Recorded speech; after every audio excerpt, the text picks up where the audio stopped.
16 सोमवार की व्रत कथा।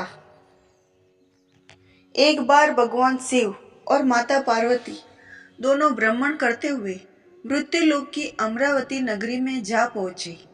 उस नगर के राजा ने भगवान शिव का एक सुंदर व विशाल मंदिर बनवाया था, जो कि अत्यंत रमणीक तथा मन को शांति पहुंचाने वाला था।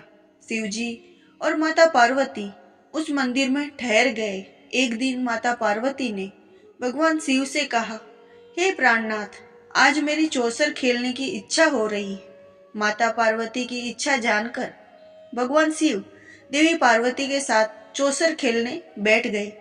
खेल प्रारंभ हुआ। उसी समय उस मंदिर के पुजारी जी भी वहां आ गए। माता पार्वती ने पुजारी से पूछा, पुजारी जी, ये बताइए कि जीत किसकी होगी? तो पुजारी जी ने कहा कि महादेव की, परंतु चौसर में शिव जी की पराजय हुई और माता पार्वती की जीत हुई। तब उस ब्राह्मण द्वारा असत्य बोलने के कारण माता पार्वती ने उसे कोढ़ी होने का श्राप दे दिया।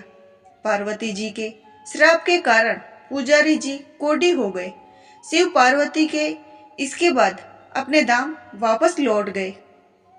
कुछ समय पश्चात स्वर्गलोक की कुछ अप्सराएं उस मंदिर में पूजा करने आई। पुजारी जी की इस अवस्था को देखकर उसका कारण पूछा। पुजारी ने निसंकोच उन्हें भगवान शिव और पार्वती जी के चौसर खेलने और पार्वती जी के श्राप देने की सारी कहानी सुनाई। तब अप्सराओं ने पुजारी से 16 सोमवार का व्रत रखने को कहा और बोला कि इस व्रत को विधिवत करने से महादेव आपके सारे कष्ट दूर करेंगे। तो 16 सोमवार की व्रत विधि पुजारी द्वारा पूजन विधि पूछने पर अप्सराओं ने कहा, सोमवार के दिन सूर्योदय से पहले उठकर स्नान आदि से निवृत्त होकर स्वच्छ वस्त्र पहनकर आधा सेर गेहूं का आटा लेकर उसके 3 अंग बनाना, फिर घी का दीपक जलाकर गुड़, नैवेद्य, बेलपत्र, चंदन, अक्षत, फूल, पंचामृत, जनेऊ का जोड़ा लेकर प्रदोष काल में भगवान शिव की पूजा अर्चना करना। पूजा के बाद 3 अंगों में एक अंग भगवान शिव को अर्पण करना। शेष 2 अंग प्रसादी समझकर वितरित कर स्वयं प्रसाद ले लेना। इस विधि से व्रत करते हुए 16 सोमवार के बाद 17वें सोमवार को 1 पाव गेहूं के आटे की बाटी का चूरमा बनाकर भगवान शिव को भोग लगाकर इस प्रसाद को बांट देना। फिर सकुटुंब स्वयं प्रसाद ग्रहण करना। इस तरह विधिवत 16 सोमवार व्रत करने से भगवान शिव तुम्हारी सभी मनोकामनाएं पूरी कर देंगे। इतना कहकर अप्सराएं स्वर्गलोक को चली गई। पुजारी ने अप्सराओं के कहे अनुसार 16 सोमवार का विधि व्रत किया। फलस्वरूप वो रोग मुक्त हो गए और पूजन करने लगे। कुछ दिनों बाद भगवान शिव और पार्वती पुनः पृथ्वी का भ्रमण करते हुए उस मंदिर में पधारे।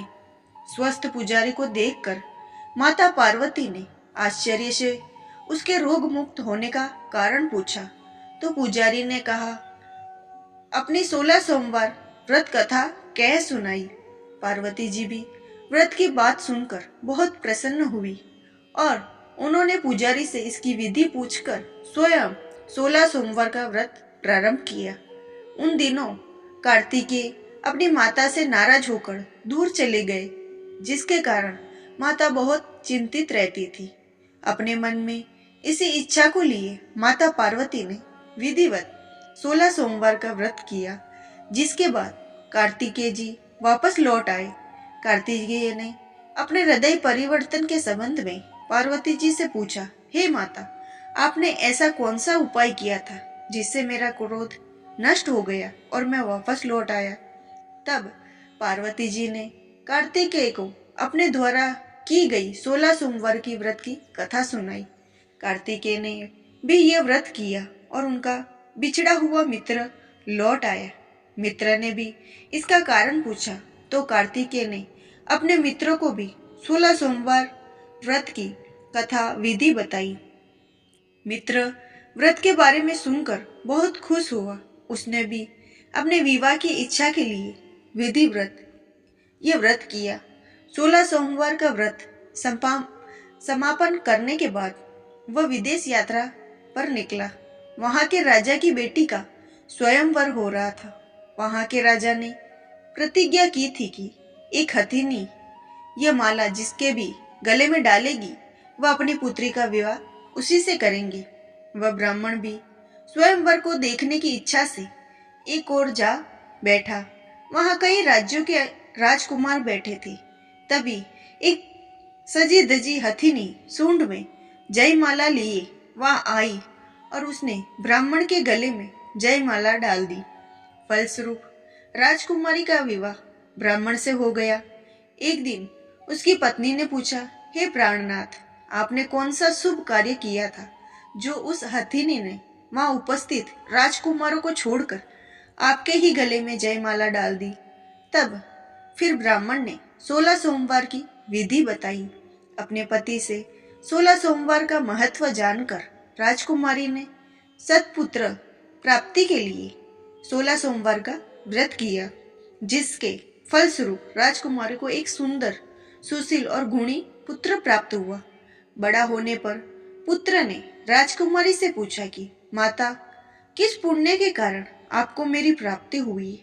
माता ने पुत्र को 16 सोमवार व्रत की जानकारी दी। व्रत का महत्व जानकर वह भी राज्य पाने की इच्छा से 16 सोमवार का विधि व्रत करने लगा। व्रत समापन के बाद एक दिन वह घूमने के लिए समीप के नगर में गया। वहां के वृद्ध राजा ने उसको अपनी बेटी के लिए पसंद किया और बहुत धूमधाम से अपनी एकमात्र पुत्री का विवाह उसके साथ करा दिया।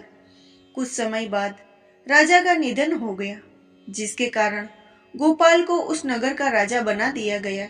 इस तरह 16 सोमवार व्रत करने से गोपाल की राज्य पाने की इच्छा पूर्ण हो गई। राजा बनने के बाद भी वह विधिवत 16 सोमवार का व्रत करता रहा। एक बार व्रत के समापन पर 17वें सोमवार को इसने अपनी पत्नी से पूजन सगरी शिवालय ले चलने को कहा। पति की आज्ञा का उल्लंघन करके राजकुमारी ने सेवकों द्वारा पूजा की सामग्री मंदिर में भिजवा दी। स्वयं मंदिर नहीं गई।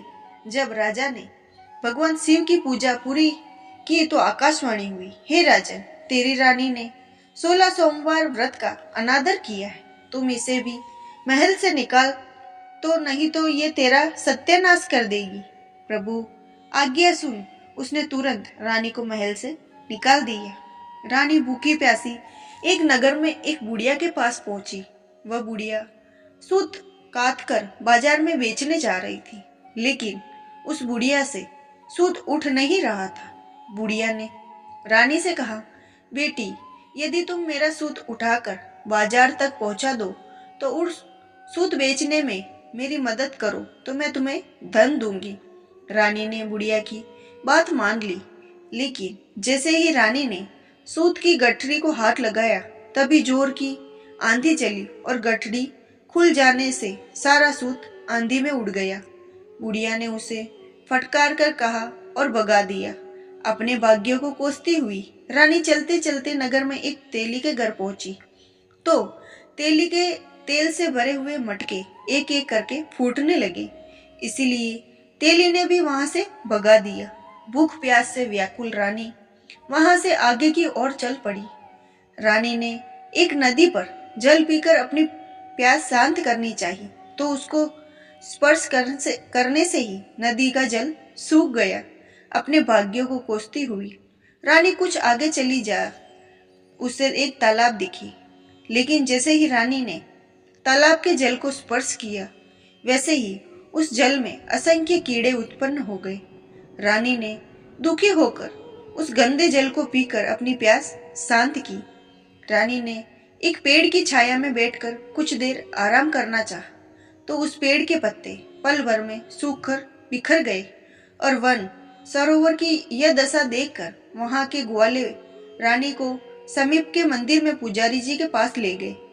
रानी के चेहरे को देखकर पुजारी जान गए कि अबला किसी आपत्ति की मारी हुई है। पुजारी ने रानी से कहा, पुत्री, तुम कोई चिंता मत करो, मेरे साथ इस मंदिर में रहो, कुछ ही दिनों में सब ठीक हो जाएगा। पुजारी की बातों से रानी को बहुत सांत्वना मिली। रानी उस मंदिर में रहने लगी। रानी भोजन बनाती और सब्जी जल जाती। जिस भी वस्तु को हाथ लगाती उसमें कीड़े पड़ जाते, जल से बदबू आने लगती। पुजारी भी रानी के दुर्भाग्य से बहुत चिंतित हुए। बोले, बेटी, अवश्य ही तुझ में कोई अनुचित काम हुआ है, जिसके कारण देवता तुझसे नाराज है और उनकी नाराजगी के कारण ही तुम्हारी यह दशा हुई। पुजारी की बात सुनकर रानी ने अपने पति के आदेश पर मंदिर में न जाकर शिव की पूजा नहीं करने की सारी कथा कह सुनाई। पुजारी ने शिव जी से प्रार्थना की और कहा कि बेटी, कल सोमवार है और कल से तुम 16 सोमवार के व्रत करना शुरू कर दो। भगवान शिव अवश्य तुम्हारे दोषों को क्षमा कर देंगे। पुजारी की बात मानकर रानी ने 16 सोमवार के व्रत प्रारंभ किए। जब रानी ने 70वें सोमवार को व्रत का विधिवत समापन किया, व्रत के प्रभाव से उसके पति राजा साहब को रानी की याद आ गई। राजा ने तुरंत अपने सैनिकों को रानी को ढूंढकर लाने के लिए भेजा। रानी को ढूंढते ढूंढते सैनिक मंदिर में पहुंचे और रानी से लौटकर चलने को कहा। पुजारी ने सैनिकों से मना कर दिया और सैनिकों ने लौटकर राजा को सारी बात बताई। राजा स्वयं उस मंदिर में पुजारी के पास पहुंचे और रानी को महल से निकाल देने के कारण पुजारी जी से क्षमा मांगी। पुजारी ने राजा से कहा, यह सब भगवान शिव ने प्रकोप के कारण हुआ था।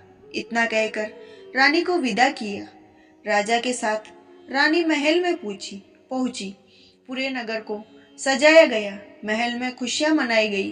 राजा ने ब्राह्मणों को अन्न, वस्त्र, धन का दान दिया। राजा और रानी 16 सोमवार का व्रत करते हुए महल में आनंद पूर्वक रहने लगे।